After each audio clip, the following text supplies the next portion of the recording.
Hello, welcome to my Sunday Frown. So I recently did an entries, but I didn't have time to go over it with you guys.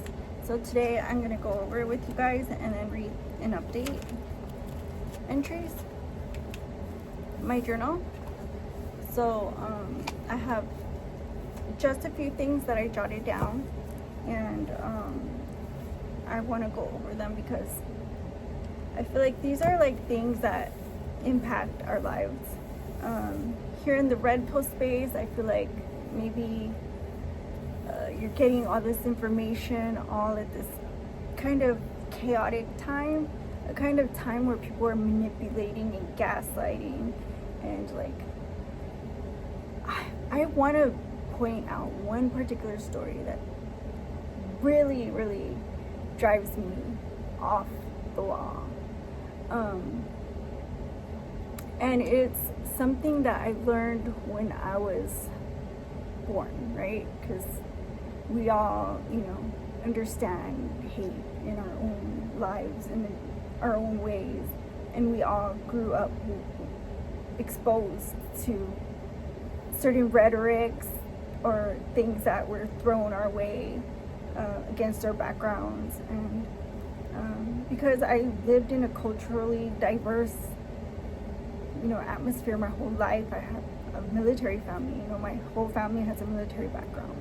And we embrace and celebrate other people's culture. I think, this is America. It's American way. And I think for somebody who knows basically kind of a similar not upbringing, but a similar, heritage, kind of. I think I want to speak on it because I feel like it's being used in an anti-government way, and I also have a story that's anti, but but this one is not one to kind of, that we can, vote away, or we can't laugh it off. This is something that actually happens and impacts our whole community when we lose a child to violence. And even if it's a self-inflicted act, it was still a child from our community, a member of our community, young or old. It's a loss, and it's a grievance, like it's a period of grievance. Like, we're gonna grieve and we're gonna feel and it's a really hard, tough thing to process in the first place. And for all of those mourning, may she rest in peace. And my thoughts and prayers are with everybody in this, this area that this happened to. But I feel like it was weaponized in policy, and it was being used against the government in which it happened. And I feel like that's kind of downplaying the act of, in which this brewed. It's kind of dismissing the struggle in which this human being, this life, this precious life, was tormented by like those things that took place. I can tell you, even when you're trying to hit real hard and tug at, at all those little, you think there's like tension there, or you think there's like sensitive spots there. And don't get me wrong, there are triggers. We all have them. And yeah, you would know how to push buttons if you're deliberately instigating things against the government, and if you're deliberately sabotaging a community that is mourning, and if you're deliberately betting against whom you quote unquote voice for, when you're not even an activist. You don't research cultural diversity or ethnicity. or anything other than jaded social, failure hip-hop culture. Yeah, I'm pretty sure you know who Chrisean Rock is, and Cardi B, and Tiffany Henyard, and Jasmine Crockett. I'm pretty sure you know who all them girls are. Those are pigeons. Of course, you know who Ash Trevino is. But I'm talking about some real things here. Some real roots. Like when I was growing up, when people would say, La migra. To me, a person like me, it was immediate reaction, an immediate response. It was immediately locate an authority figure, find an adult right now, because at any point in time, violence could erupt. That's what I lived through. When somebody tells you, La migra, and I'm going to say it in English because this is what is being told in English, happened to her. But back when I was coming up, you could say it in Spanglish, you could say it in Spanish, you could say it in pure, perfect American English with zero problems communicating and accentuating those words, but it will still mean,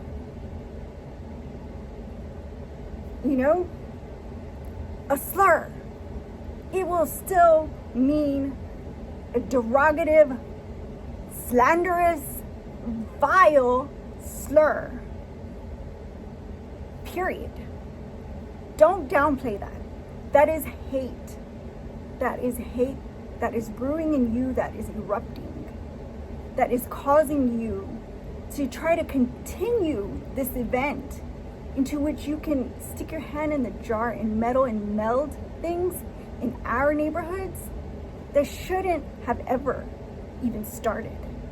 And it's because of people with that mentality that we had to learn to stand up for each other, to stick up for each other, to be the rock in our own community.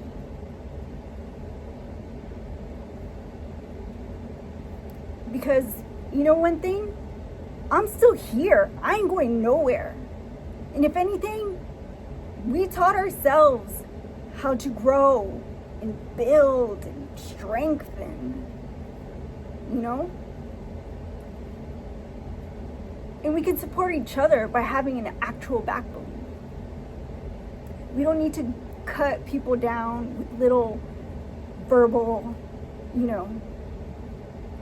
brain dead, dog language jargon. Okay, that's buffoonery. We don't need to act like that. We're civilized. This is America. If you don't like it, you can leave. That said, this girl was being told that constantly, which, like I said, doesn't actually mean they're gonna take action, because how can kids take action? I don't know. I never heard of kids taking action. How would they even know about documentation? That's kind of like illegal, right? It's kind of creepy stalking, kind of nosy body. I'm pretty sure that's not legal to look through people's records and find out if they're documented by whomever. I mean, they're in school, so they were processed. Is good enough for most. They might be instilled at home or in their community, or they might be projecting that self-hate that kind of, sat and got inside of their head and, won over their, response and reactions that take place in nature when, they're overstimulated. I think people like the ones I mentioned, are the first ones to,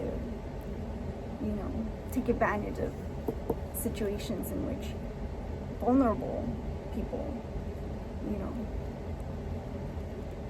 are in peacefully, you know, and they should be, without drama, without hate, with zero bias, free to come and go as they choose, be educated, and grow. But this little girl, like I said, she took in that self-hate, you know. As I mentioned in my example, she took that self-hate in, all those slurs, all that mockery of her heritage, all that racial biased language. She took it in, and she labeled herself that, and she ended her own life. And that was a big thing in the 90s. It's not so much big now,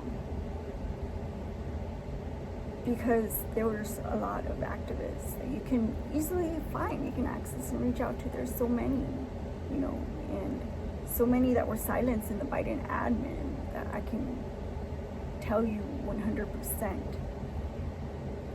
You know, I haven't heard, you know, anything, but hopefully they pull out and they're still good, you know.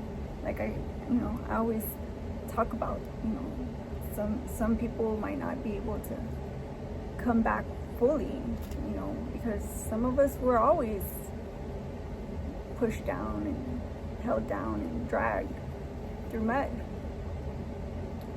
And when you're trying to lend your voice, your reputation is all you have sometimes. It feels like, but you know, I just wanted to bring a light to that, because, you know, there's no room to take advantage, you know, like those ambulance chasers, you know. You're just chasing this one particular case of hazing and using it to satisfy you in your cruel, sick, twisted world. And it's not right. You know, I can tell you, this situation could have really, really gotten out of hand. This situation could have led to multiple events. This situation could have been followed by multiple casualties. This situation could have turned into, you know, an unsafe environment for education. It could have turned into an unsafe environment for the community, an unsafe environment, you know, to hold a protest. And you know, and right now we're embracing the second, you know, term of Donald J. Trump, and he is one to back and support the freedom to demonstrate and gather and assemble. And, you know, and people support, you know, what's going on right now with all his action that he took, productive action with the Palestine issues.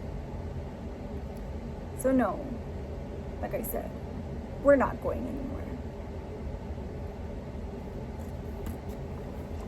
So, in Trujillo, Peru, there was a mall called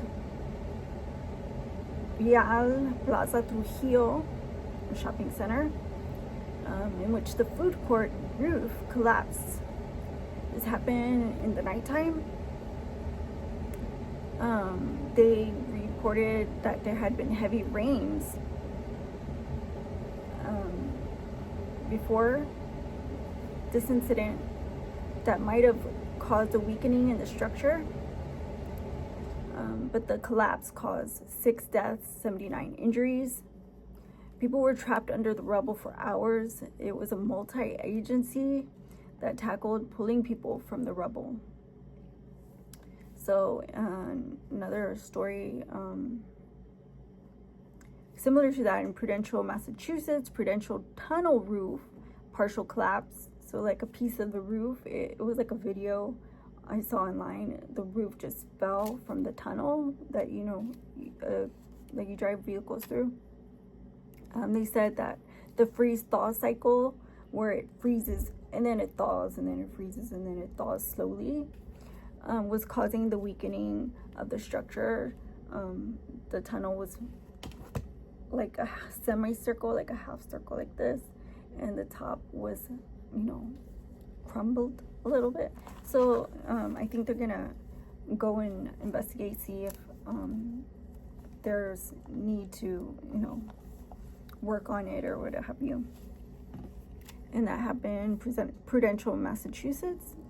UPMC shooting in West Manchester Township, which is York County, Pennsylvania, left 2 dead, 5 injured. This was from yesterday. I wrote that the gunman sustained a critical gunshot wound, causing ultimately his death.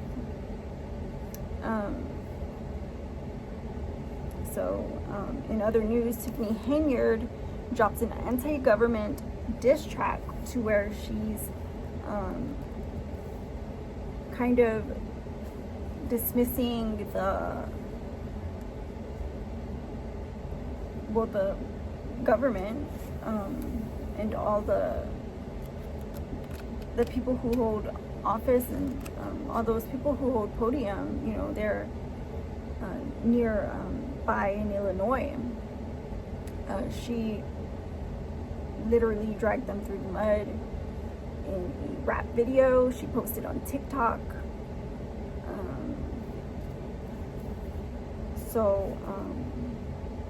That kind of set off everybody's alarm and caused a lot of people to continue to discuss removing her from office and wanting to ensure that she has no place in politics in the future, that she has zero chance of having any professional career because she has a mob style of leadership, if you can call that, I think, corruption, to which human trafficking, drive-bys, street thug life, like that has no place in any town, city, or in any government, period. But we're sitting here talking about chicken head, ragamuffin Tiffany Henyard. But somebody did clap back. They made another diss track against her, which that one was really nice. She had a good flow. I think she touched on things that recently happened about all the allegations that the government, had exposed and found her guilty, of doing, and found receipts, that there was extreme corruption in her leadership, and she had several goons who had criminal backgrounds, and I'm talking about from sexual assaults to you name it. And yeah. Karen Bass fires Fire Chief Crowley after stating she did not wish to fire anybody. She also is removing the police chief and taking applications. She cited lack of documentation provided in an aftermath report that she could not continue being on payroll while refusing to provide the report requested. Karen Bass felt this was needed for transparency, allowing insight into response efforts of the department. Many cite Karen Bass was swooning over a king flued out in Africa at the time of the wildfires. Initial start for approximately almost 36 hours. and has zero to little accountability nor room to talk. Others still bringing much needed critique to the pigeon coop, asking the government to drain the swamp. So, you know, like Tiffany Hayner, Karen Bass, Werner Trump, all those,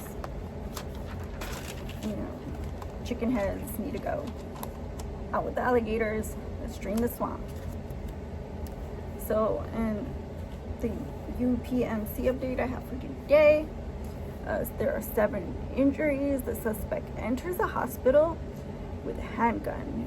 Entering the ICU, he takes hostages, zip tying a victim while holding another victim at gunpoint. Police were on the scene and able to neutralize the gunman before the situation escalated further. Diogenes Angel Ortiz had a criminal background history. A week prior, he was in communication with the ICU involving another person, a patient of the UPMC. His priors go back at least 10 years.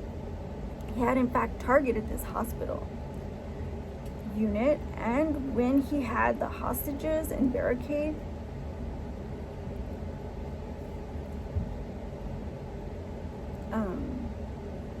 the word, his threats turned into a full-fledged shootout with the law. He was looking for trouble that morning.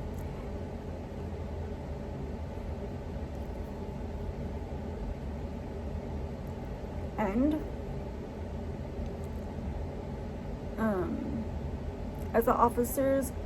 as fast as the officers could return fire, one of their own was hit, along with the gunman.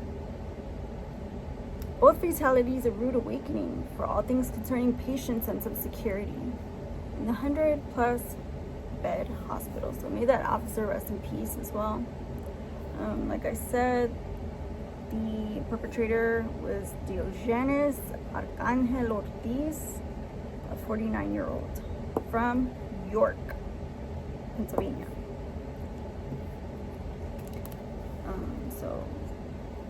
He also was hit in that shootout. So,